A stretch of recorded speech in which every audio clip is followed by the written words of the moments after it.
Bonjour à tous. Suite à sa bonne saison en Première Ligue pour son retour dans l'élite, Leeds United s'est maintenu de manière correcte, on va dire, et cette saison, il compte bien se maintenir pour la deuxième fois d'affilée, mais également s'installer en Première Ligue pour un bon moment. Car déjà avec leur mercato de l'année passée, qui était un excellent mercato pour un promu, et ça s'est plutôt très bien passé, car personne n'a vraiment déçu. Les joueurs ont répondu aux attentes qui leur étaient attribuées, et cette saison, avec leur mercato très bien fait, très bien pensé, on va bien voir dans cette vidéo que moi je pense qu'ils vont se maintenir très très bien en Première Ligue, et même pourquoi pas être une petite surprise. Alors, comme d'habitude, on va commencer par parler des dépenses. Alors, à ce jour, Leeds United a dépensé 90 millions sur ce mercato, ou alors 90, comme vous voulez. Donc, c'est une assez bonne dépense, sachant que la plupart des clubs de Première Ligue ont dépensé en moyenne 100 millions. Donc voilà, c'est un petit peu la moyenne dans les mercatos, moyenne un petit peu basse, mais en tout cas, c'est bon. Donc nous allons revenir sur leurs recrues un petit peu plus tard, mais on va parler de leur effectif potentiel avec, à la date d'aujourd'hui, qu'est-ce qu'ils peuvent nous faire. Donc Leeds United, ça joue souvent en 3-5-2 ou alors en 3-4-2-1, ça dépend un petit peu les matchs, mais en tout cas on va partir un petit peu sur un 3-5-2 aujourd'hui, c'est ce qui était le plus joué en fin de saison, donc on estime que ça va se diriger un petit peu plus vers ça. Donc déjà, il y a eu une grosse arrivée du côté des gardiens et pas n'importe laquelle parce que c'est James Trafford qui est arrivé pour 40 millions. Donc le plus gros transfert de l'histoire de Leeds United, c'est un gardien. Voilà quand même. Et James Trafford, malheureusement, suite à son passage très très court du côté de Manchester City, où de base il avait été pris comme un petit peu gardien remplaçant, slash numéro un, pourquoi pas. On lui a donné quelques minutes, mais lors d'un match, il avait fait une très grosse boulette qui avait, je ne sais plus, coûté la défaite à City ou alors, mais en tout cas, ça n'avait pas trop plu à Pep. Donc, du coup, quand Donnarumma est arrivé, là, il s'est vraiment imposé et il est resté numéro un toute la saison. Et Trafford n'a plus vraiment eu de temps de jeu, vraiment d'opportunité de jouer. Donc, je pense que c'était bien pour les deux. City ne comptait plus sur lui et Trafford n'acceptait peut-être pas d'être vu comme deuxième gardien éternel, on va dire. Mais donc, en tout cas, voilà, moi je pense que c'est vraiment une top recrue. C'était un bon gardien de première ligue du côté de Burnley. Il avait montré vraiment de bonnes choses. C'est pas pour rien que Manchester City l'avait pris. Et là, je pense que suite à cette saison un petit peu compliquée, on va dire, là, je pense qu'à Leeds United, c'est l'endroit vraiment parfait pour s'exprimer à son plein potentiel. Car avant, le gardien, c'était Lucas Perry, le Brésilien. Donc là, il n'aura pas de concurrence. Peut-être même que Perry il va partir, on verra bien. Mais donc, là, les gardiens, je pense que c'est top, c'est un vrai bon renfort. Donc, puis ensuite, pour la défense à 3, là aussi également, il y a vraiment eu une top recrue en la personne de Muharemovic, le Bosnien ou le Bosniaque, je ne sais pas comment on dit. Donc, suite à sa très très bonne Coupe du Monde, vraiment très très solide du côté de la Bosnie-Herzégovine, surtout que la Bosnie, c'était vraiment pas top à cette Coupe du Monde, mais lui, il a vraiment crevé l'écran. Il a vraiment fait une top Coupe du Monde et là, c'est vraiment une très très bonne recrue. Il a un petit peu le vent en poupe, donc c'est bien de profiter de ça. En plus, tu le prends genre pour 35 millions, je pense, donc ça va. Et ouais, donc ça montre bien l'attractivité de la première ligue, car imaginez-vous, vous êtes un bon défenseur, vous faites une bonne Coupe du Monde, et vous vous dites, ah allez, je vais aller chez le 14e de première ligue. Donc ça montre bien que la première ligue attire vraiment tous les profils et vraiment elle est hyper attractive car il n'y a pas vraiment dans beaucoup de cas où tu te dis, vas-y, j'ai fait une bonne Coupe du Monde, je suis sur une phase ascendante, je vais aller chez le 14e genre de Bundesliga. Bah non, jamais.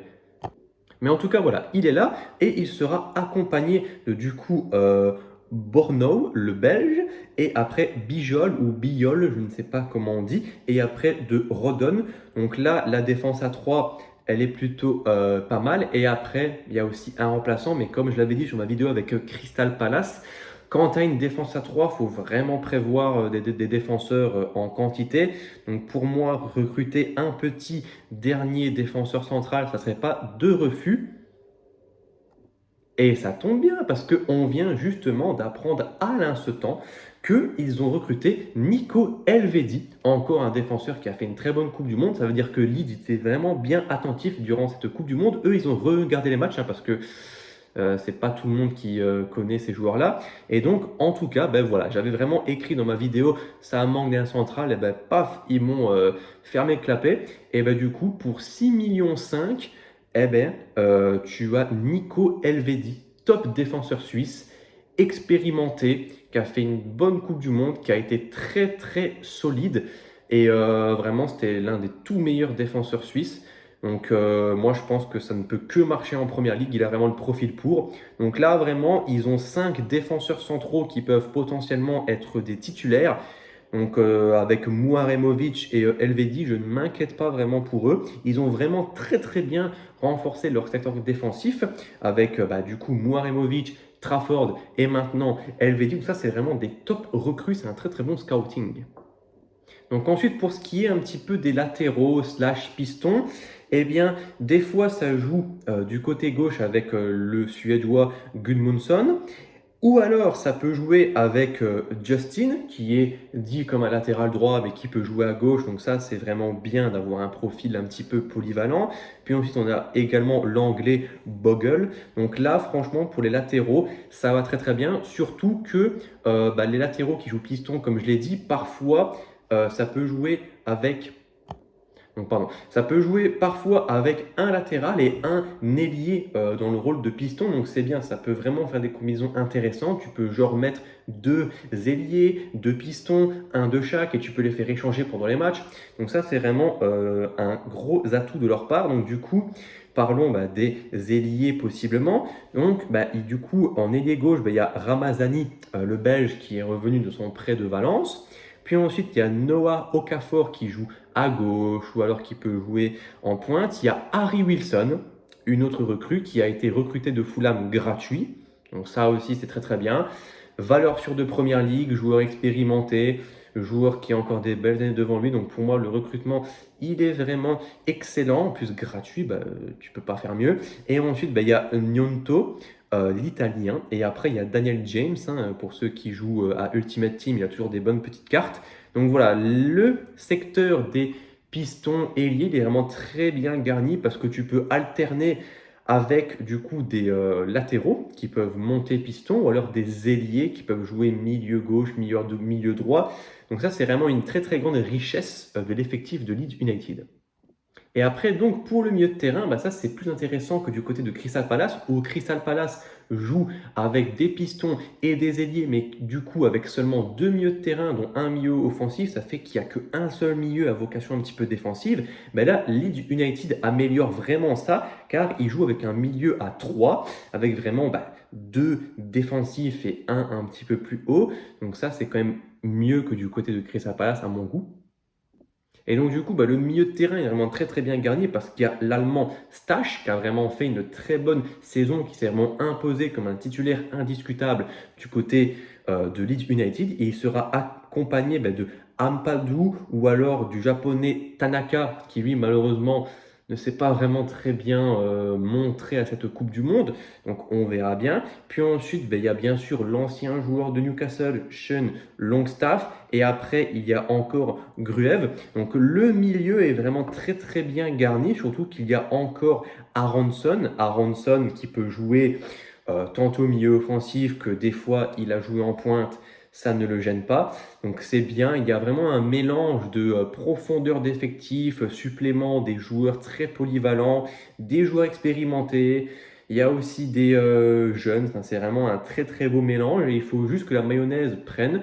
Et Leeds United, je pense que ça va très très bien aller, surtout que en pointe, ils sont également bien servis avec Calvert-Lewin, encore un attaquant très très expérimenté de la Première Ligue qui continue à son grand âge à quand même planter des buts un petit peu à la Danny Welbeck.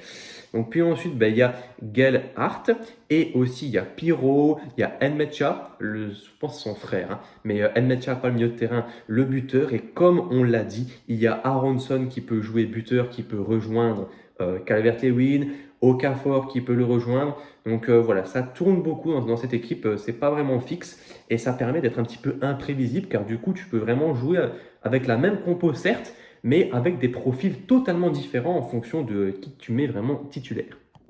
Donc voilà, en conclusion, pour moi, Le mercato de Leeds United, dans la mesure de ce qu'ils sont capables de faire, s'approche vraiment de la perfection. En vrai, si je devrais dire quelque chose, peut-être recruter un petit milieu de terrain, soit pour la rotation, pour vraiment prendre une place supplémentaire, parce que Ampadu, Stash, Tanaka, c'est un peu ce qu'on voit le plus souvent.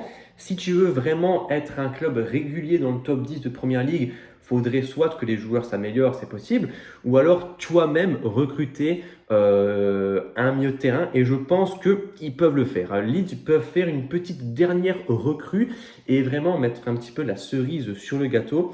Donc voilà, pour moi, je pencherais acheter un petit milieu de terrain comme ça pour avoir de la profondeur ou alors un titulaire vraiment indiscutable.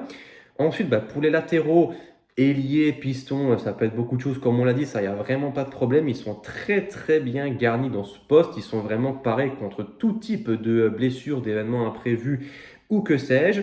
La défense centrale, c'est parfait. Tu as 5 défenseurs centraux titulaires, 2 top recrues qui sortent d'une bonne Coupe du Monde, donc qui sont en confiance. Tu as un nouveau gardien qui ne demande qu'à jouer et qui a de la qualité, hein, vraiment, c'est pas le premier gardien venu. Donc pour moi, c'est très très bien. Et tu as ton secteur offensif qui est en forme et supplément, comment dire, tu le renforces avec Harry Wilson, bien évidemment, qui sera peut-être assez souvent titulaire, hein, pourquoi pas. Donc voilà, maintenant, quelles peuvent être les ambitions de ce club et quelle place peuvent-ils viser dans cette saison de Première Ligue? Eh bien moi, comme vous l'avez vu dans le titre de la vidéo, pour moi, Leeds United peut vraiment faire une très grosse surprise cette saison, à l'instar de bien sûr Bournemouth ou Nottingham Forest il y a quelques années. Ça peut vraiment être un club surprise qui peut vraiment vagabonder un petit peu dans le top 7 pendant une bonne partie de la saison parce que déjà, ils se sont très bien maintenus pour un promu, sachant que ces temps-ci, les promus, ça fait vraiment l'ascenseur, ça monte une saison et ça redescend, et après, c'est un petit peu la chaise musicale avec tous les clubs de D2 qui ne demandent qu'à monter. Mais là, je pense que Leeds, de par leur mercato de l'année passée, du coup, on pouvait se dire que ouais, il y avait beaucoup de changements, fallait seulement tant que les joueurs ils se connaissent. Là, ça fait déjà 1 an qu'ils ont joué ensemble, donc les joueurs se connaissent un petit peu mieux. Comme j'ai dit, la mayonnaise peut vraiment prendre. Tu renforces tout ça en plus avec des bonnes recrues très pertinentes.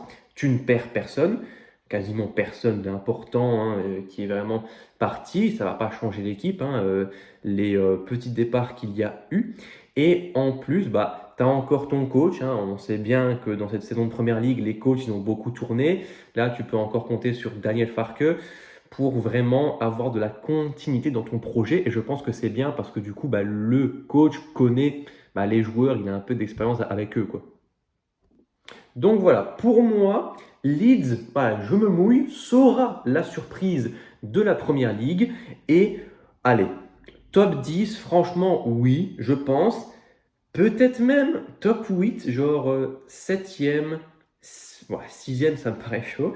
En vrai, genre 8e, 7e, et on s'y attend pas. Et genre à la fin de saison, on dit putain, Leeds United, ils ont vraiment fait une grosse saison. Et voilà, donc pour moi, top 10, oui, facilement. De ce que je vois là, la continuité. Et allez, si je veux vraiment un petit peu avoir une hot take, ouais, dans le top 8.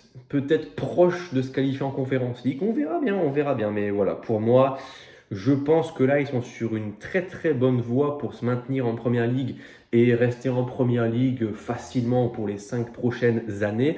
Donc je pense que déjà avec la saison passée, ils ont un petit peu donné le ton en mode font compter sur nous. Mais là, je pense avec cette saison, il faudra vraiment compter sur eux comme un vrai club de Première Ligue qu'on aura l'habitude de retrouver dans les prochaines années. Donc voilà, c'était tout pour Leeds United. Donc comme vous le savez, on fait les vidéos dans l'ordre inverse du classement de la Première Ligue de l'année passée. Donc du coup, demain, je pense que c'est Everton. Je ne connais pas par cœur. Mais voilà, donc Everton, ils avaient fini 13e.